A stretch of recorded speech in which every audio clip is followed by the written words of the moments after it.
Bonsoir et bienvenue en ce mardi 15 décembre 2020 et nous en sommes arrivés ce soir à la méditation numéro 270 dans le livre Les psaumes des temps modernes de notre ami pasteur Jean-François Denis. Et avant de prendre la méditation, de voir ensemble la méditation de ce soir et son titre, eh bien prions. Père, dans le nom de Jésus, bien-aimé Saint-Esprit, comme je le dis chaque jour, tout est entre tes mains, tout ton enseignement, tout ce que tu veux nous révéler, tout t'appartient. Oh oui, tout t'appartient. Tu es, Seigneur, l'alpha et l'oméga. Tu es notre Seigneur, notre roi. Tu as tout accompli, non seulement à la croix, mais tu t'es donné volontairement pour nous. Et tout cela avait été préparé bien avant la fondation du monde. La preuve, je dirais que bien longtemps avant ta venue sur terre, eh bien, cela avait été annoncé, prophétisé. Et lorsque ta parole nous donne ces enseignements que tu veux que nous inculquer, que tu veux qu'ils soient gravés sur les tables de notre cœur, c'est toujours pour une raison. Alors, une fois de plus ce soir, Seigneur, eh bien, par notre bien-aimé Saint-Esprit, enseigne-nous. Enseigne-nous. Amen. Le titre de ce soir, c'est « Par la foi ». Un titre court, extrêmement court, et qui pourtant est d'une importance capitale.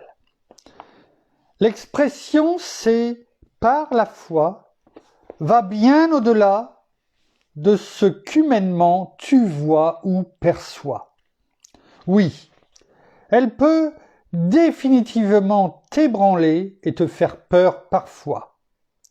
Surtout lorsque tu l'analyses à partir de tes capacités et ton moi.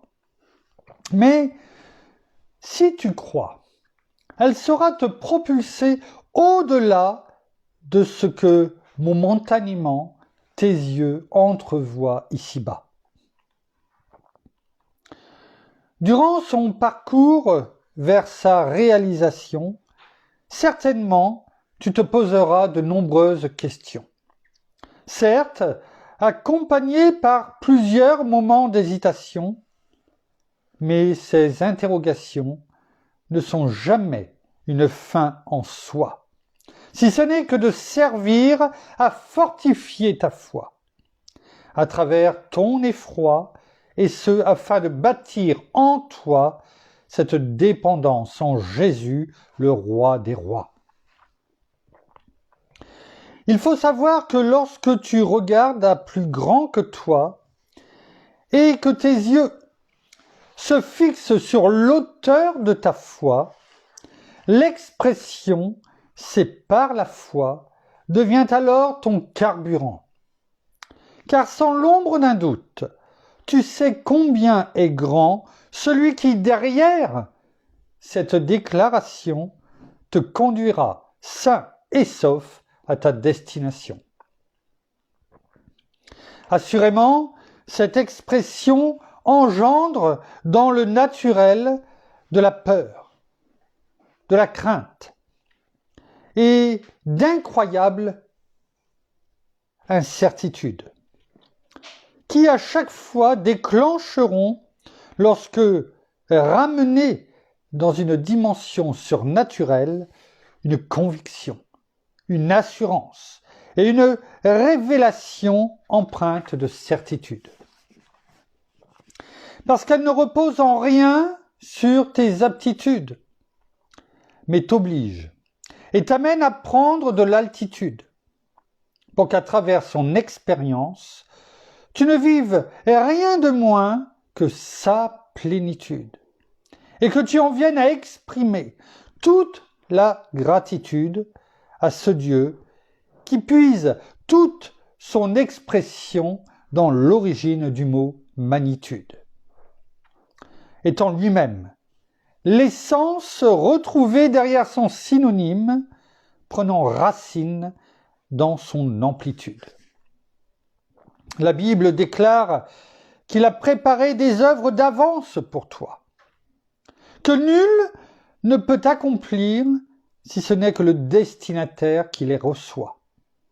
C'est donc de dire que l'auteur de ton moi te connaît mieux que toi et voit très certainement et perçoit de l'autre côté de ton émoi un candidat qui a le profil de l'emploi pour accomplir ses exploits que personne d'autre que toi a été destiné à réaliser à la gloire de notre roi. Alors, peu importe la persécution ou la tergiversation, en dépit des tribulations, tu es né pour cette affectation, afin que sur cette terre, tu puisses en venir à accomplir ta mission. C'est par la foi. Trouve seulement son fondement lorsque tu demeures à travers sa parole persévérant et que tu fais preuve de consistance et de persistance, sans oublier d'y ajouter de la résilience. Car si Jésus a donné sa vie pour moi, par amour et obéissance, je ne peux qu'en retour lui exprimer toute mon allégeance, étant celui en qui, Jésus, j'ai uniquement placé toute ma confiance. Car au quotidien, il demeure la seule source de mon assurance. Amen. Merci Père, merci Seigneur, merci bien-aimé Saint-Esprit pour ce psaume. Toutes choses arrivent toujours avec un timing parfait quand tu nous les donnes.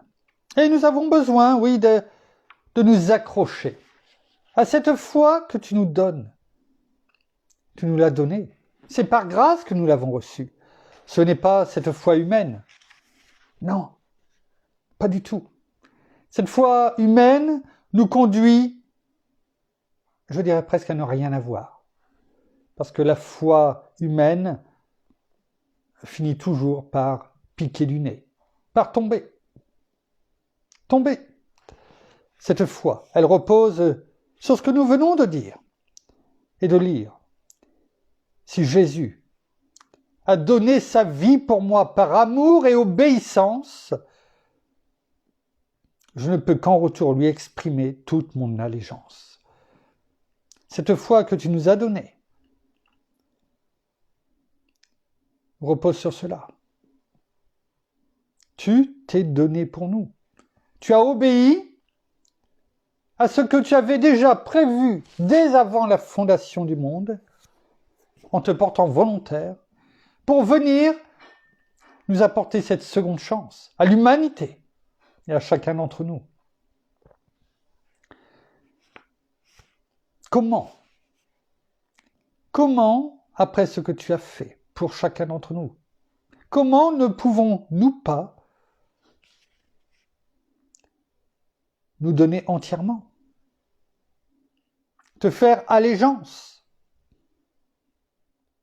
afin qu'au quotidien, tu sois cette source de notre assurance. On va le voir au travers de différents versets et regardons déjà pour commencer la référence que nous a laissée pasteur Jean-François qui se trouve dans Hébreux chapitre 11, Hébreux chapitre 11 au verset 7. On va prendre même versets 6 et 7. On va le prendre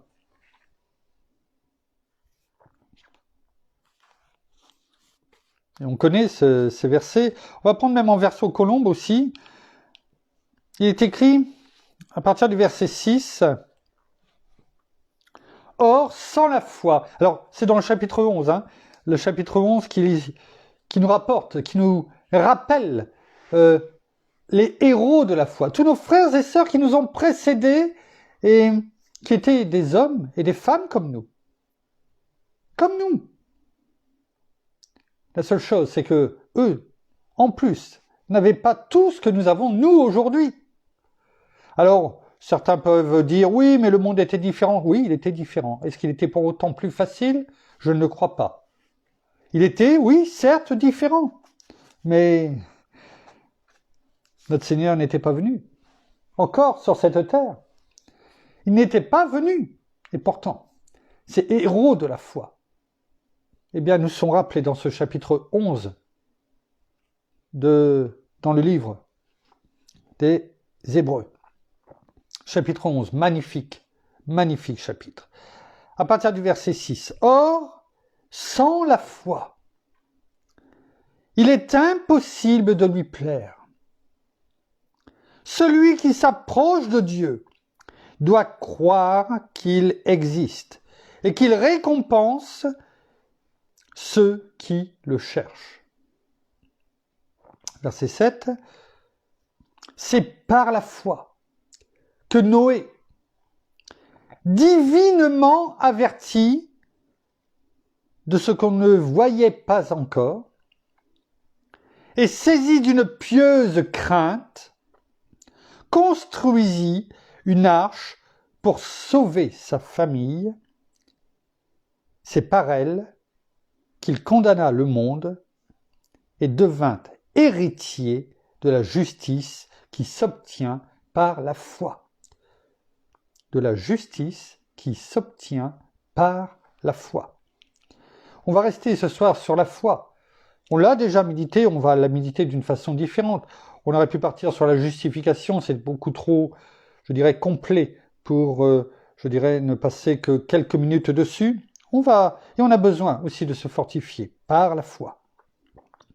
En Nouvelle Français courant, il est écrit « Or, personne ne peut plaire à Dieu sans la foi. En effet, celui qui s'approche de Dieu doit croire que Dieu existe et qu'il récompense ceux qui le cherchent. Par la foi, Noé écouta les avertissements de Dieu. Noé écouta les avertissements de Dieu au sujet de ce qui allait se passer et qu'on ne voyait pas encore.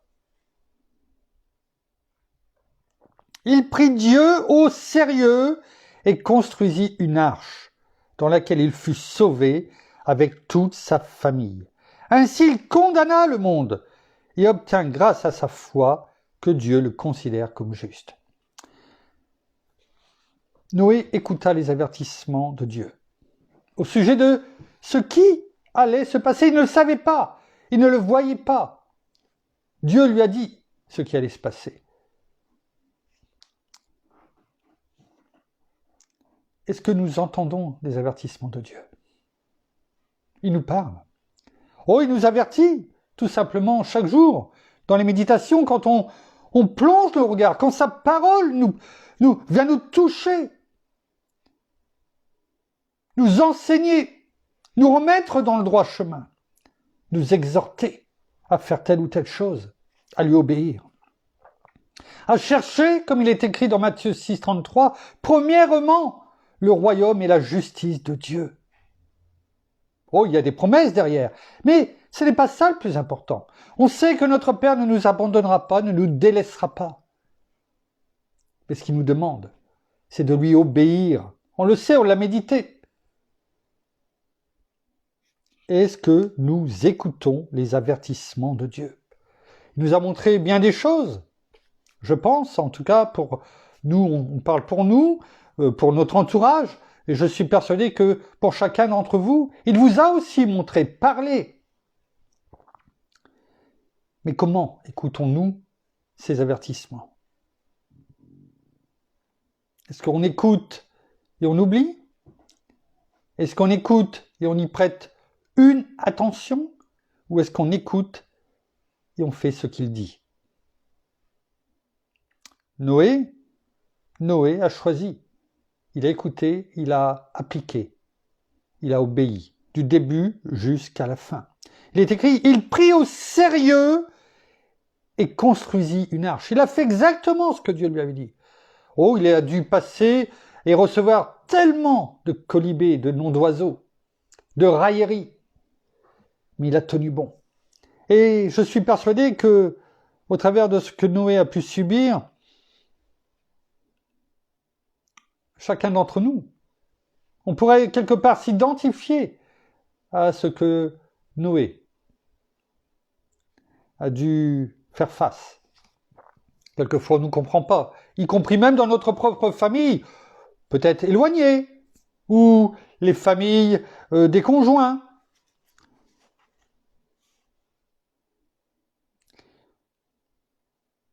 Ça arrive. La preuve, sa famille a été sauvée. Il a sauvé sa famille parce qu'il a cru, parce qu'il a eu la foi. Hein, c'est ce qui est écrit.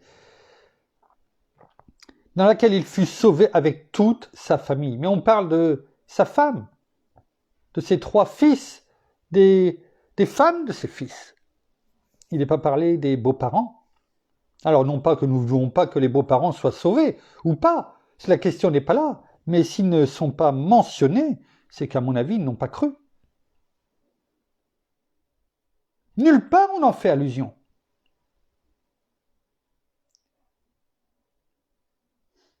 Cela veut dire quoi? Ça veut dire que les beaux-parents ne peuvent pas être sauvés? J'espère que non, en tout cas pour nous aussi. Et la question n'est pas là, c'est que tout le monde ne croit pas. Tout le monde n'a pas cette foi qui nous est demandée. Cela ne veut pas dire qu'ils ne croient pas en un Dieu, voire à Dieu, mais avec leur propre foi humaine, leur propre perception. Comme certains, quand je travaillais encore dans le milieu de la finance, disaient « Après moi, le déluge !» Et Noé l'a vu, le déluge. Après lui, le déluge, effectivement. En faisant cette arche, en ayant cette foi, il condamna le monde et obtint grâce à sa foi que Dieu le considère comme juste. Aujourd'hui, c'est notre Seigneur qui nous justifie. Il nous a justifiés. Ce qui n'empêche que nous avons lu au début de dans ce verset 6, que personne ne peut plaire à Dieu sans la foi. Oui, nous avons notre Seigneur, mais nous devons aussi avoir cette foi inébranlable d'Abraham, de Noé, oui, celles qui lui ont été comptées comme justice. En parole de vie, il est écrit « Personne ne peut plaire à Dieu s'il ne croit pas. Celui qui s'approche de Dieu doit croire ceci.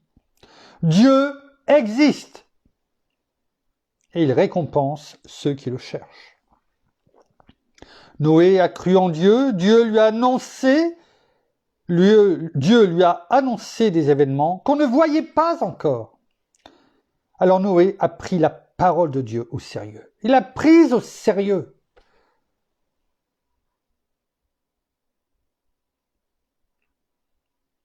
Il a construit un bateau pour sauver sa famille. En faisant cela, il a condamné le monde et à cause de sa foi, Dieu a reconnu que c'était un homme juste. Est-ce qu'il faut construire nous-mêmes aussi un bateau? Non. Notre Seigneur et l'arche était l'image qu'est notre Seigneur aujourd'hui. La porte de l'arche, tant qu'elle était ouverte, tout le monde pouvait rentrer, jusqu'au moment où elle s'est refermée. Et c'était trop tard. Il en est de même avec notre Seigneur. Il est notre arche, il est notre porte, il le dit lui-même. Je suis la porte des brebis. N'endurcissez pas votre cœur, tant qu'on peut dire aujourd'hui. N'endurcissez pas votre cœur. Rentrons, si ce n'est pas déjà le cas, par cette porte.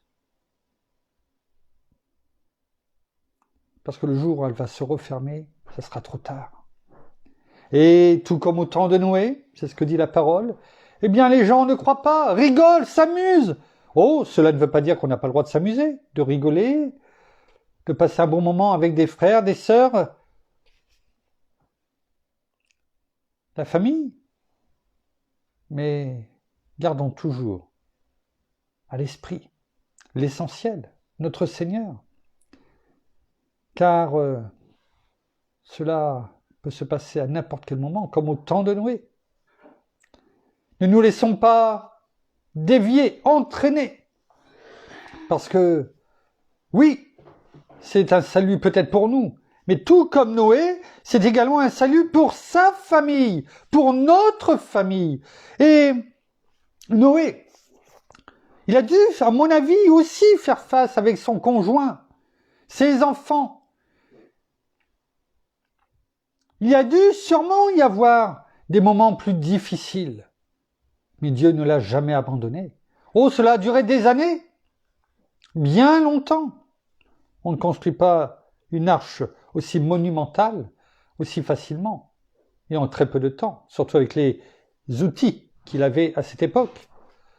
Nous devons tenir ferme pour notre conjoint, pour notre famille, afin de pouvoir dire, tout comme Josué, moi et ma famille, nous servirons l'Éternel. Nous devons, si quelquefois la foi faiblit chez certains de nos proches, eh bien, avoir cette foi inébranlable pour eux, afin de pouvoir intercéder, afin que par la parole, nous soyons fortifiés et que nous puissions, par la parole de Dieu, par la force souveraine de notre Seigneur, par ces forces dont nous venons nous remplir auprès de notre Seigneur, eh bien, retrouver et laisser notre bien-aimé Saint-Esprit nous donner les paroles de vie, afin de, par notre témoignage, par notre foi, par notre persévérance, eh bien,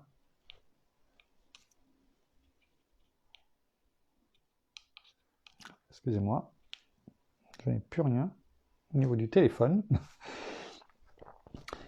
Par notre persévérance et notre foi... Pour utiliser le téléphone, dites « Ouvre l'application téléphone ». Vous pouvez... À force de parler, le téléphone ne reconnaît peut-être plus ma voix, ou ça l'embête.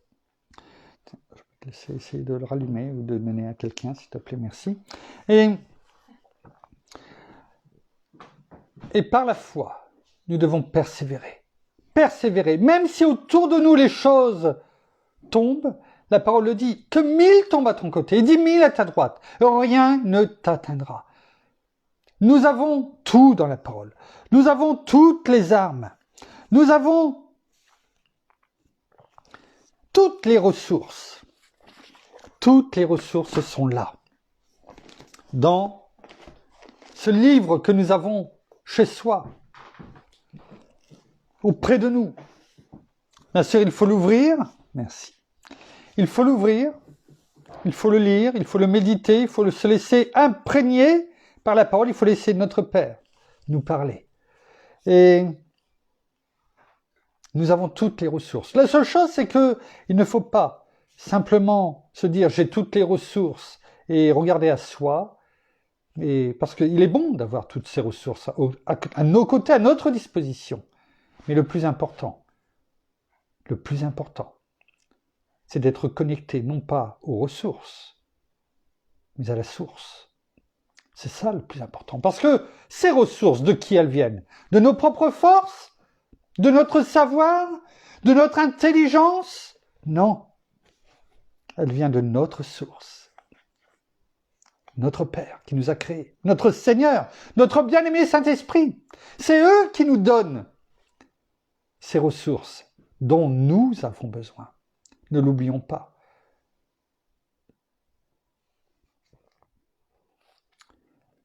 Nous avons lu que dans le livre Les Psaumes des temps modernes, 270, nous avons lu que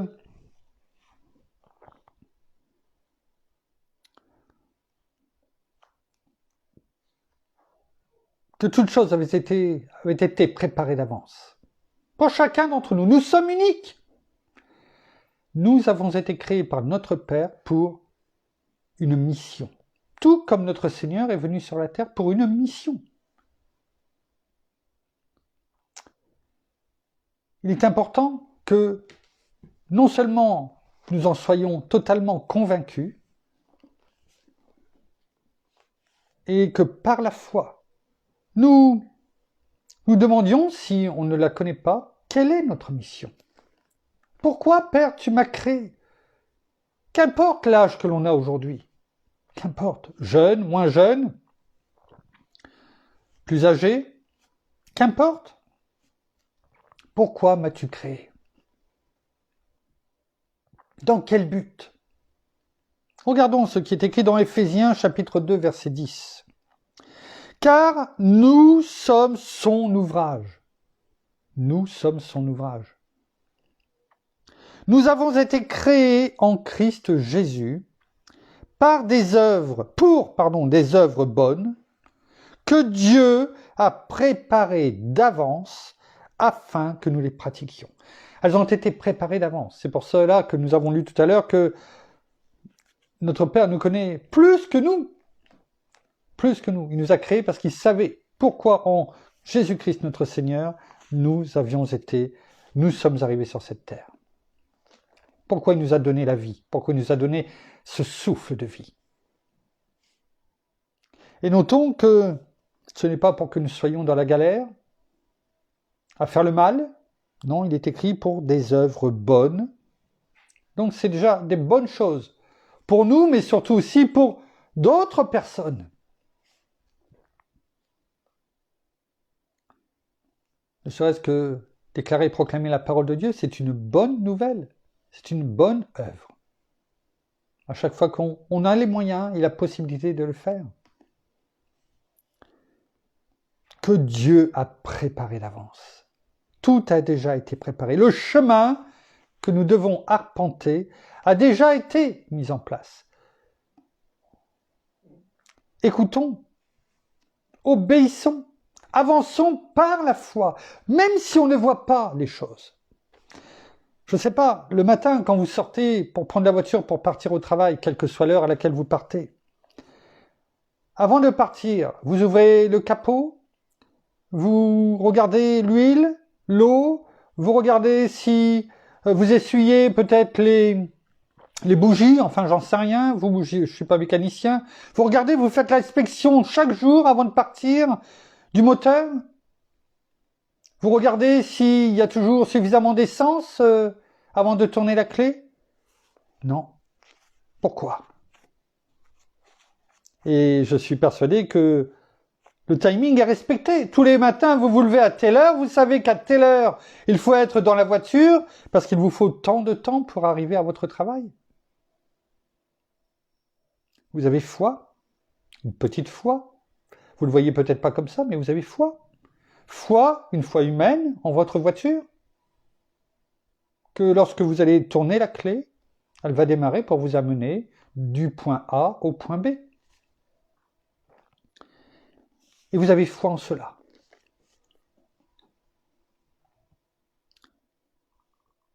Et on a du mal à avoir cette foi envers notre Père qui, lui, nous réveille,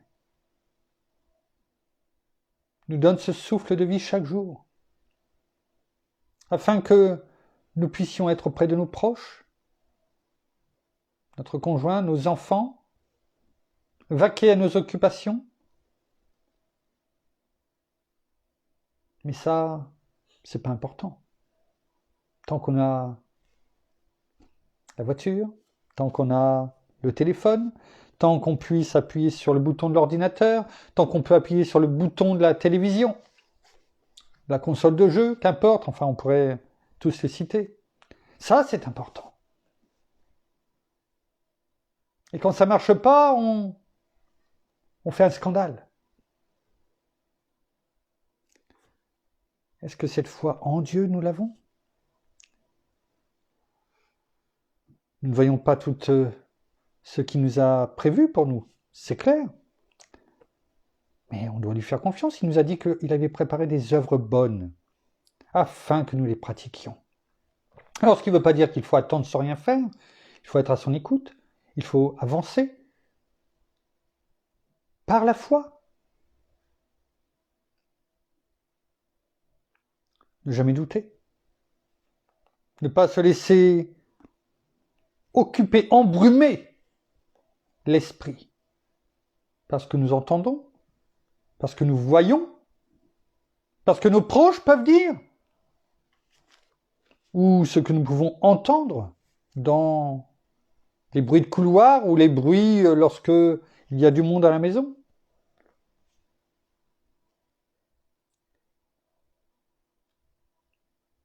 Noé, c'est ce qu'il a fait. Sinon, il n'aurait jamais tenu le coup. Jamais. Abraham, c'est pareil. Et tant d'autres. Nous devons tenir le coup, mais nous ne pouvons pas tenir le coup humainement. C'est impossible. Si nos yeux ne sont pas rivés en permanence sur sa parole, sur ce qu'il nous dit, sur ce qu'il nous a peut-être déclaré et proclamé, que nous devons déclarer peut-être et proclamer chaque jour, tout comme l'obéissance que nous devons avoir en nous revêtant de son armure. Il est parlé du bouclier de la foi, avec lequel vous pourrez éteindre tous les traits enflammés du malin. Pourquoi nous est-il donné ce bouclier de la foi? Il nous le dit. Pour arrêter tous ces traits enflammés du malin, toutes ces pensées négatives, tout ce qu'il veut nous envoyer de mauvais, parce qu'il sait que nous avons des œuvres bonnes à faire, et qui, à chaque fois, vont le pénaliser. Des grands coups de pied dans la fourmilière. Mais le bouclier, comme j'ai pu le dire bien souvent, c'est une arme défensive. Oui, mais pas que. Les Romains, par exemple, parce qu'il est parlé de l'armure romaine, parce que Paul avait cela quand il lui a été donné par notre bien-aimé Saint-Esprit, cette vision de cette armure, qu'il fallait nous revêtir. Lorsque l'on avait perdu, par exemple, son glaive, son épée, le bouclier était solide, était fort, et on peut repousser aussi, tout en arrêtant les traits enflammés, les coups d'épée ou de lance, enfin qu'importe. Eh bien, on peut repousser aussi l'ennemi. C'est ce que nous devons faire en continu. Repousser toutes ces choses négatives, afin de nous garder focalisés, focus, sur le centre de sa volonté. Pour nous, celles qui ont été déjà préparées, afin qu'on puisse y entrer si ce n'est pas déjà le cas. C'est indispensable. Ce verset, toujours dans Hébreu, on le connaît bien. On le connaît bien. Il ne suffit pas de connaître, il faut appliquer. Hébreu chapitre 11, verset 1er. Il est écrit, or la foi, c'est la ferme assurance des choses qu'on espère, la démonstration de celles qu'on ne voit pas. C'est l'assurance, c'est-à-dire c'est la garantie. La garantie que lorsque l'on prie, parce que c'est aussi pour cela, que lorsque l'on demande quelque chose, eh bien on sait déjà que ce que l'on a demandé, eh bien on le possède. On a des assurances, on en a déjà parlé, on prend des assurances pour tout. Et on a une assurance formidable. On ne peut pas avoir, c'est la Rolls-Royce des assurances. Et encore, je ne sais pas ce qu'il peut y avoir au-dessus. Il n'y a rien au-dessus. Rien. On a toutes les garanties. Toutes les garanties. Et on ne les utilise même pas. Et en plus, on se plaint bien souvent qu'elles coûtent cher, les assurances. Et là, on les a reçues, pour nous, gratuitement. Mais qui ont coûté un grand prix à notre Seigneur et à notre Père. Nous avons cette formidable assurance du sang de notre Seigneur Jésus qui est sur nous en permanence, de notre bien-aimé Saint-Esprit, l'Esprit de Dieu en nous.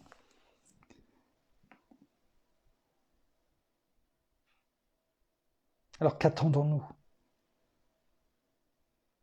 pour entrer dans ces bonnes œuvres?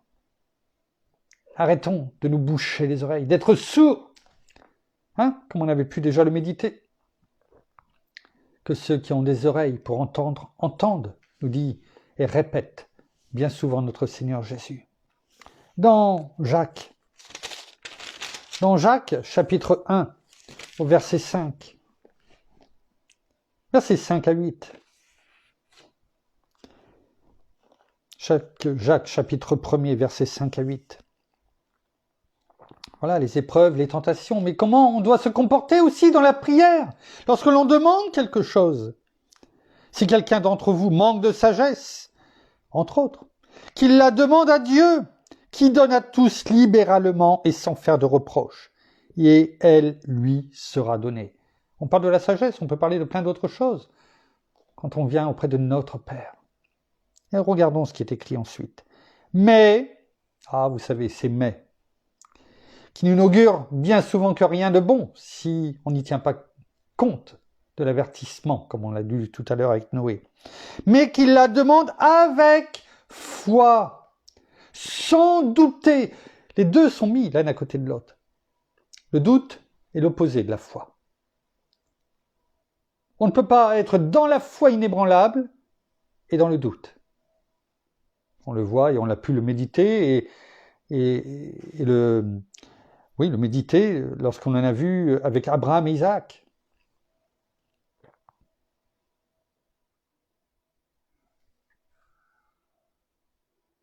Et c'est la même chose pour tout.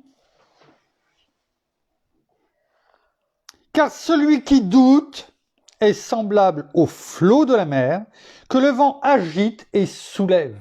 Agite et soulève. En fait, on suit les flots. Les flots de la mer pour ici, mais c'est les flots du monde. Les courants de pensée. On nous dit une chose un jour, le lendemain on nous dit autre chose et on dit « c'est super, allons-y ».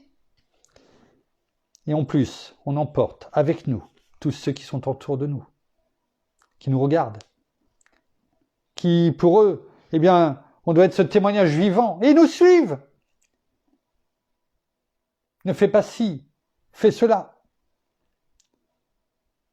Mais si nous nous laissons balloter, comme l'apôtre Jacques nous le dit,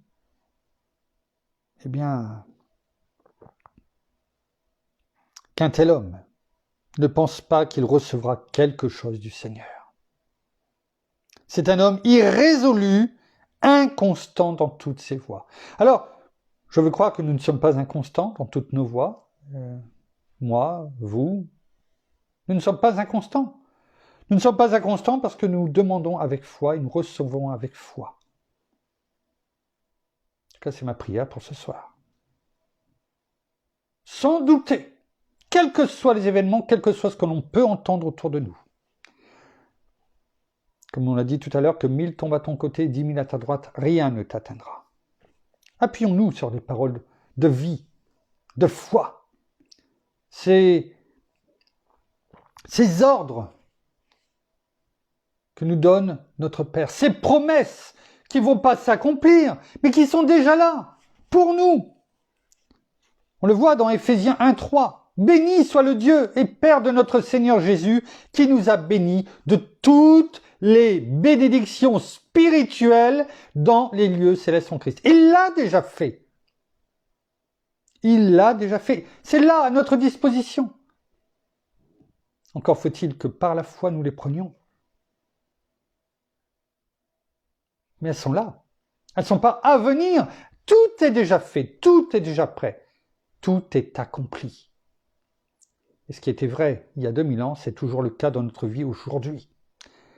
Alors terminons. Terminons avec ce magnifique verset qui se trouve dans 1 Jean, chapitre 5, versets 14 et 15, qui, bien sûr, est pour la prière, mais cette foi inébranlable que nous avons, ces promesses, cette promesse, que lorsque l'on vient devant notre Père, notre Seigneur,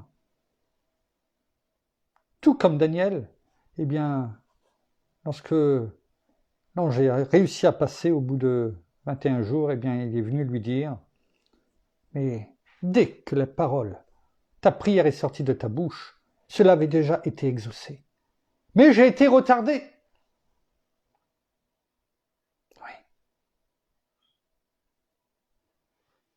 Alors qu'importe le temps que quelquefois ça peut mettre pour nous arriver, cela ne veut pas dire que cela n'a pas été entendu et exaucé pour différentes raisons. Ces raisons, ce ne sont pas les nôtres. Notre raison à nous, c'est d'être dans la foi, dans l'obéissance, de chercher premièrement le royaume et la justice de Dieu, en mettant en pratique tout ce que nous recevons au quotidien. Il est écrit dans 1 Jean 5, versets 14 et 15. « Voici l'assurance, tout risque, non, c'est pas tout risque, mais c'est le cas. Voici l'assurance que nous avons auprès de lui. Si nous demandons quelque chose selon sa volonté, il nous écoute. Et si nous savons qu'il nous écoute, quoi que ce soit que nous demandions, nous savons que nous possédons ce que nous lui avons demandé.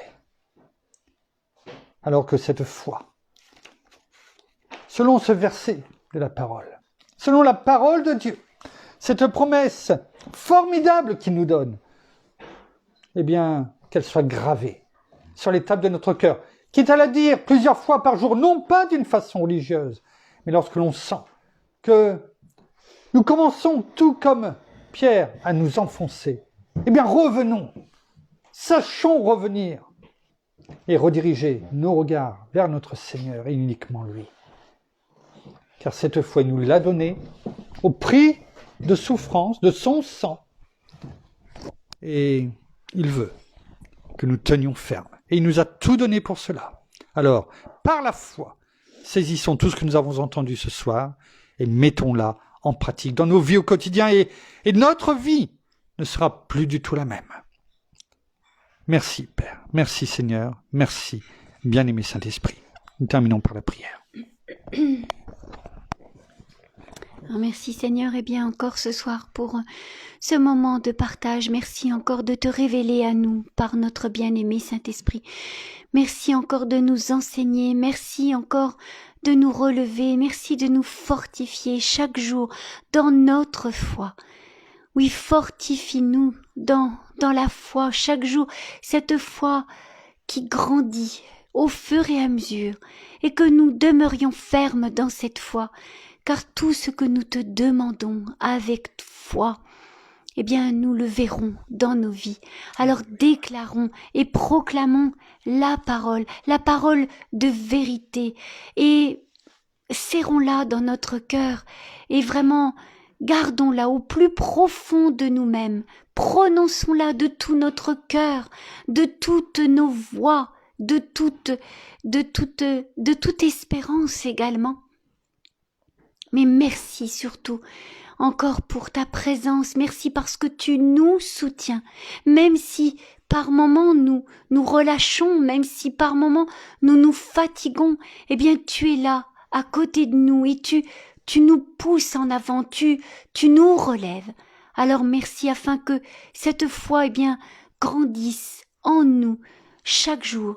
Espérons contre toute espérance, et vraiment que cette foi, eh bien, soit la plus grande possible. Et si nous n'avons pas cette foi, ou si nous défaillons, eh bien, simplement demandons cette foi, la foi, notre dose de foi supplémentaire, comme tu l'as accordé aux apôtres quand ils te l'ont demandé. Eh bien, fortifions notre foi chaque jour dans la parole, dans tout ce que tu nous dis, dans tout ce que tu nous montres, afin que nous puissions avancer chaque jour et demeurer fermes dans la foi, mais aussi dans tout ce que tu veux pour nous, mais aussi dans tout ce que tu nous demandes. Alors oui, soyez tous abondamment bénis, frères et sœurs, et ne relâchez pas. Tenez donc ferme, ayez cette foi chaque jour, dans tout ce que vous faites, dans tout ce que vous entreprenez. Ne baissez pas la foi, résistez. et ayez cette foi encore plus grandissante dans notre Père, dans notre Seigneur et dans notre bien-aimé Saint-Esprit. Amen. Amen. Voilà, ainsi s'achève la méditation de ce soir. Nous vous bénissons abondamment de toutes les bénédictions spirituelles dans les lieux célestes en Christ. Nous saluons nos amis au Québec, au Canada, en francophonie, à Paris, et continuons à intercéder les uns pour les autres. Continuons à aussi faire parvenir, s'il y a des sujets de prière, j'en ai fait parvenir à certains pour ce soir, eh bien, continuons, n'hésitons pas.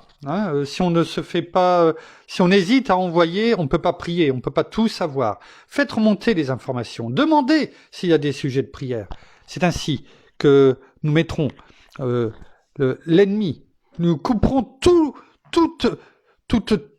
toute flèche enflammée, tout obstacle que l'ennemi, toute embûche que l'ennemi veut nous mettre devant nous ou devant les personnes que l'on connaît, eh bien, seront coupées, arrêtées, anéanties, sans douter.